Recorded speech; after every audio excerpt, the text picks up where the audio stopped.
Yeah, the last speaker, it's been such a great program tonight. After following a talk about innovation, it's the perfect timing because that's exactly what I want to talk about as well. But I want to talk about energy. And so what comes to mind when I say the word energy to you? Is it something like this, where we charge our devices, much to the chagrin of some of you in the audience? Or is it when we go to the gas pump to fill our tanks? Or is it maybe when you're chasing your kids or your grandkids? Energy. Well, the kind of energy I want to talk about is the kind we reach to the wall for, but talk about it at a bigger scale. We use a lot of energy in this country. With a flip of a switch, we turn night into day. With the touch of a button on our thermostat, we turn winter into summer, or we turn hot summer day into a cool autumn evening. But where does that energy come from? Where do you picture in your mind the source of that energy that we use?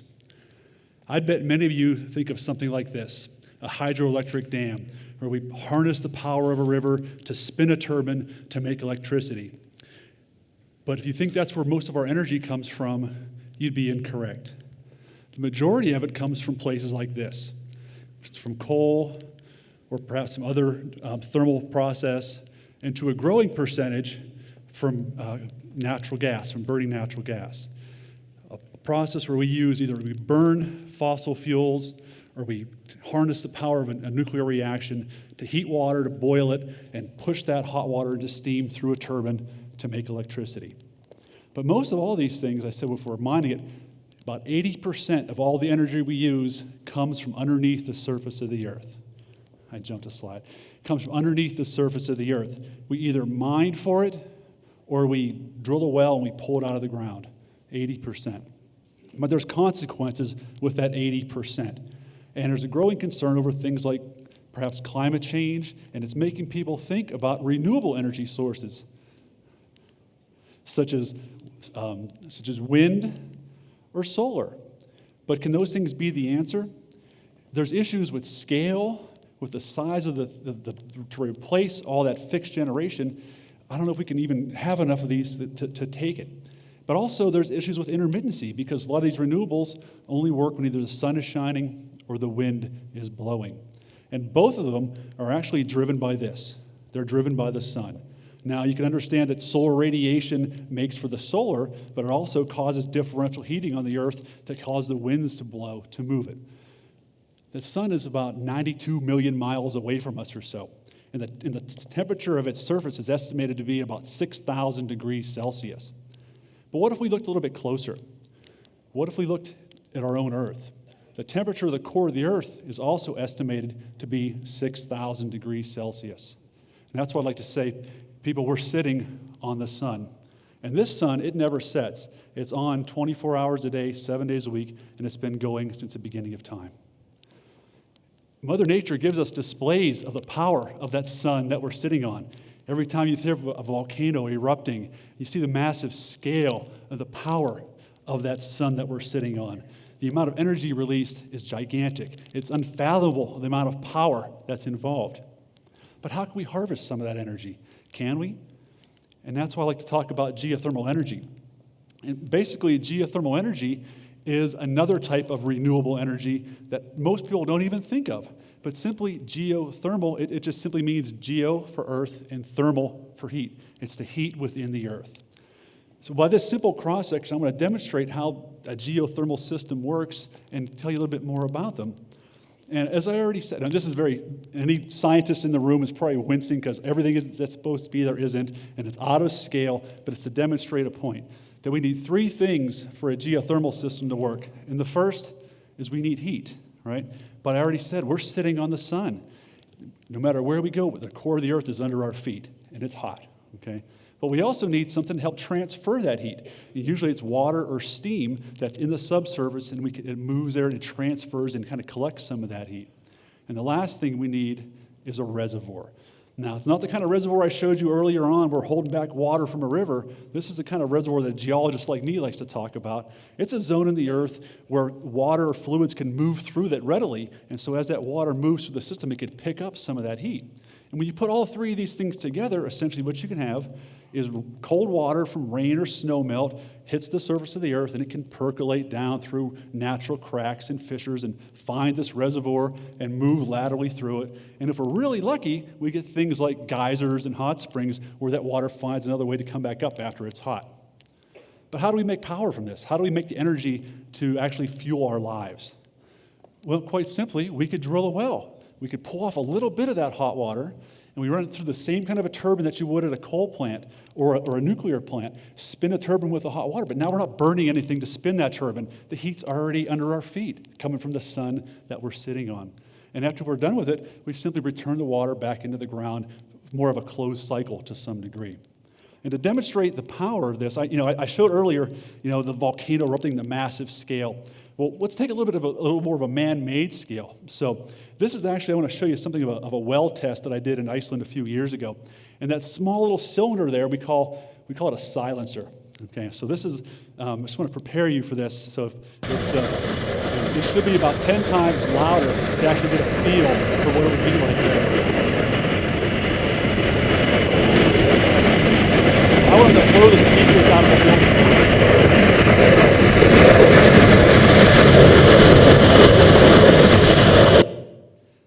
The power that we could pull out of the ground, that's one well with about a 13-inch diameter drilled about a mile into the earth. And it's pulling up enough hot water and steam to essentially make about 20 megawatts of electricity. And for reference, 20 megawatts of electricity would power about every household in the town of Idaho Falls. Every house, one 13-inch hole in the ground, 20 megawatts. That's something worth looking at, right? But wells like that they're the exception, they're not the norm. And most of these geothermal resources that we could harvest only exist in very localized locations where all three of those things naturally coexist, and they're really well. So you have a lot of heat, a lot of heat flow, and a lot of fluid. They're limited geographically. But what if they didn't have to be? What if we could build a geothermal system or do geothermal energy anywhere? What if we could engineer a reservoir? So this is the same kind of a cut through I showed you earlier, but you notice a few things are missing. So we don't have those natural fissures coming down to let the water in, and we don't have a reservoir. But what we do have is always the sun underneath our feet. Okay, so we're still, no matter where we go on the planet, there's heat flow coming up, and the ground is hot. The deeper you go, the hotter it gets. Some places faster than others, but no matter where we go, the hotter it gets. So if we could take some technologies and drill horizontal or angled wells and hit a bunch of this hot, dry rock, right? And then create our own reservoir. Now, how we create these reservoirs, or how we propose to create these reservoirs, is essentially borrow technologies from oil and gas industries, but we have to adapt them to hotter rocks and hotter conditions, harder rocks and harder conditions. But with geothermal, we're doing this with water. Okay, it's inherently clean and sustainable. And we could create these reservoirs, and if we're successful, what we make is our own flow system where we pump water into this heat exchanger that we've created, and we can pull the water back out, and essentially a closed loop where we're making electricity and cycling these things through.